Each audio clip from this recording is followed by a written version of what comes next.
हम लोग BEd second year का जो कोर्स 11 है गाइडेंस एंड काउंसलिंग, उसका एक क्वेश्चन है कि आत्म संप्रत्यय एवं आत्मविश्वास में क्या अंतर है, स्पष्ट करें। हम लोग भूमिका में देखेंगे व्यक्ति के जीवन में स्वयं का स्थान अत्यंत ही महत्वपूर्ण है, यानी खुद का स्थान बहुत ही महत्वपूर्ण है, क्योंकि किसी भी सामाजिक आवश्यकता एवं लक्ष्य का संगठन इसी स्वयं के माध्यम से होता है। व्यक्ति का जो है सामाजिक आवश्यकता एवं उसका लक्ष्य का संगठन है स्वयं के माध्यम से होता है। व्यक्ति केवल बाह्य जगत की वस्तुओं के प्रति ही अनुक्रिया नहीं करता, वरन इसी प्रकार के प्रतिक्रिया वह अपने शरीर, विचार एवं भावों के प्रति भी करता है। जो व्यक्ति जो है स्वयं के प्रति भी नहीं, मतलब शरीर, विचार और भावों के प्रति भी करता है। इन सभी अनुक्रिया के निष्कर्ष के स्वरूप उसमें आत्म एक ऐसा आकर्षक केंद्र है जिसके इधर उधर उनके आवश्यकताएं व लक्ष्य संगठित होते रहते हैं। स्वयं अथवा आत्म अन्य व्यक्तियों के संबंध में एक मनुष्य के विचारों और कार्यों की चेतना है। देखिए, आत्म संप्रत्यय के कई उपनामों से जाना जाता है। आत्म संप्रत्यय को सेल्फ कॉन्सेप्ट भी कहते हैं, यानी स्वयं का धारणा, खुद का धारणा, स्वयं का प्रत्यय। आदर्श संप्रत्यय, आदर्श प्रत्यय, उच्च आदर्श अभिक्षमता। देखिए, आत्म संप्रत्यय का अर्थ क्या है, यानी सेल्फ कॉन्सेप्ट का अर्थ क्या है। एक व्यक्ति अपने गुण और व्यवहार आदि के संबंध में जो मत रखता है वह आत्म संप्रत्यय कहलाता है।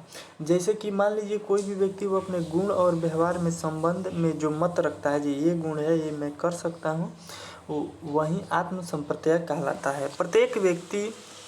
प्रत्येक व्यक्ति का आत्म संप्रत्यय उसके विचारों पर आधारित होता है। उसका सोच कैसा है, उसका विचार कैसा है, उस पर आधारित होता है, तथा उस व्यक्ति के लिए आत्म संप्रत्यय यानी सेल्फ कॉन्सेप्ट बहुत ही महत्वपूर्ण होता है। देखिए, आत्म प्लस संप्रत्यय। आत्म यानी भारतीय दर्शन के अनुसार आत्म का अर्थ क्या है, आत्मा। और पश्चिमी दर्शन के अनुसार आत्म का अर्थ क्या होता है, मैंने, मुझे, मुझसे। प्लस संप्रत्यय यानी मानसिक स्थिति, मस्तिष्क में बनने वाला बिंब यानी प्रतिमा, इमेज जो मस्तिष्क में बनता है उसे संप्रत्यय कहते हैं। शिक्षा मनोविज्ञान में आत्म संप्रत्यय का अध्ययन भी बहुत महत्वपूर्ण है। एक व्यक्ति जिस प्रकार से अपना प्रत्यक्षीकरण करता है अथवा जिस प्रकार अपने आप को देखता है उसको ही हम व्यक्ति का आत्म संप्रत्यय कहते हैं। आत्म संप्रत्यय में व्यक्ति वास्तव में अपने संबंध में विचार रखता है। आत्म संप्रत्यय दो प्रकार के होते हैं, देखेंगे लोग कौन कौन से हैं। आत्म प्रत्यय यानी आत्म प्रत्यक्ष वातावरण। आत्म प्रत्यक्ष क्या है, उस वातावरण के भाव से संबंधित जिसमें वह स्वयं को सम्मिलित रखता है, खुद को सम्मिलित रखता है, इसको आत्म प्रत्यक्ष कहते हैं। आत्म प्रत्यक्ष में मेरा विद्यालय, मेरा मित्र, मेरा परिवार आते हैं। इनको व्यक्ति का आत्म क्षेत्र भी कहा जाता है। प्रत्यक्ष वातावरण क्या है, इसमें सारा वातावरण, मतलब ऑल जो है वातावरण, जिसमें स्वयं तो वह सम्मिलित नहीं होता, लेकिन उसके बारे में जानता है अथवा प्रतिक्रिया करता है। देखेंगे परिभाषा में हिलगार्ड एवं एंटकिसन के अनुसार जब कोई चिन्ह सामान्य गुण वाले पदार्थों तथा घटनाओं की ओर संकेत करता है तब उसे प्रत्यक्ष रूप में जाना जाता है। मर्फी के अनुसार, मर्फी क्या कहते हैं, आत्म व्यक्ति का वह रूप है जो जैसा कि व्यक्ति को ज्ञात है। मन के अनुसार, मन पूर्व अनुभवों का संक्षिप्तीकरण ही प्रत्यय है। आइजनेक और उनके साथियों के अनुसार व्यक्ति के व्यवहार, योग्यता और गुण के संबंध में उसकी अभिवृत्ति, निर्णयों और मूल्यों की योग को ही आत्म प्रत्यक्ष कहते हैं।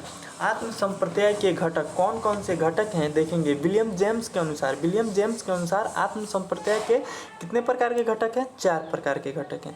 पहला है भौतिक आत्म, दूसरा है सामाजिक आत्म, तीसरा है आध्यात्मिक आत्म, चौथा है शुद्ध या अहम यानी सुपर ईगो। देखिए भौतिक आत्म यानी जो फिजिकली होता है, इसमें व्यक्ति के भौतिक संपत्तियाँ तथा उपलब्धियाँ शामिल होती है। जैसे कि यह घर मेरा है, यह कार मेरी है, मतलब भौतिक फिजिकली होता है। कोई भी व्यक्ति भौतिक संपत्तियों के बारे में अपना अधिकार, अपना स्वामित्व जताने लगता है, उसको क्या कहते हैं? भौतिक आत्म कहते हैं। सामाजिक आत्म जो समाज से संबंधित हो, सामाजिक आत्म का संबंध जो है समाज के संबंधों से होता है। जैसे यह मेरा बेटा है, यह मेरा शिष्य है, जो समाज से जुड़ा हो। आध्यात्मिक आत्म यानी मनोवैज्ञानिक आत्म, इसका संबंध जो है मनोवैज्ञानिक संप्रत्यय से होता है। जैसे मनोवैज्ञानिक संप्रत्यय में जैसे चिंतन कर रहे हैं, थिंकिंग यानी सोच रहे हैं, विचार रहे हैं, मैं यह कार्य और अच्छा कर देता, ये विचार है, इसे क्या कहेंगे? आध्यात्मिक आत्म कहेंगे। सूझ संवेग जो इमोशन होता है, मैं उससे घृणा करती हूँ। चौथा है शुद्ध अहम यानी सुपर ईगो। व्यक्ति के जितने भी नैतिक कार्य होते हैं, जो मोरल कार्य होता है, नैतिक कार्य होता है, वह इसी में सम्मिलित किए जाते हैं। देखिए अब आत्मविश्वास के बारे में जानेंगे। आत्मविश्वास क्या है? देखिए आत्मविश्वास का अर्थ होता है, आत्मविश्वास का अर्थ है स्वयं पर विश्वास, मतलब खुद पे विश्वास होना चाहिए। स्वयं पर नियंत्रण अर्थात अपनी शक्तियों एवं योग्यताओं पर विश्वास होना चाहिए। कोई भी कठिन परिस्थिति में आत्मविश्वास बनाए रखा हो। सामान्य अर्थ में आत्मविश्वास का मतलब है अपने ऊपर विश्वास करना, खुद पे विश्वास करना। आत्मविश्वास हमारी सफलता की कुंजी है। हमारे जीवन की सबसे पहली सीढ़ी क्या है? आज के समय में अगर हमें कुछ पाना है, किसी भी क्षेत्र में कुछ कर के दिखाना है, जीवन में खुशी से जीना है, तो इन सब के लिए क्या होना चाहिए? आत्मविश्वास, खुद पे विश्वास होना चाहिए, बहुत ज़रूरी है। आत्मविश्वास से हमें ऐसी शक्ति मिलती है जिससे हम कुछ भी बहुत आसानी से कर सकते हैं। आत्मविश्वास से हमारी संकल्प शक्ति यानी दृढ़ शक्ति को बल मिलता है। हमारी संकल्प शक्ति से हमारी आत्मिक शक्ति बढ़ती है और आत्मिक शक्ति से हमारे सभी कार्य संभव है। R.W. इम्पर्सन ने कहा है कि ट्रस्ट दे सेल्फ, इसका अर्थ है अपने आप पर विश्वास करो। आत्मा में शक्ति है और शक्ति के विश्वास में शक्ति है। क्या आत्मा में शक्ति है और शक्ति के विश्वास में शक्ति है। जो ट्रस्ट होता है, ट्रस्ट में 4 मुख्य गुणों को समावेश है जो हम किसी ताले में भी देख सकते हैं, किसी गले में भी देख सकते हैं। इंटीग्रिटी, एकता, देखिए इसका संबंध होता है सत्य और ईमानदारी से है, जो किसी चरित्रवान के आचरण में प्रायः झलकते हैं। कॉम्पेटेंस, स्वयं में कार्य करने की ऐसी क्षमता की कथनी और करनी में अंतर न रहे, आप जो कहे उसे अवश्य करें।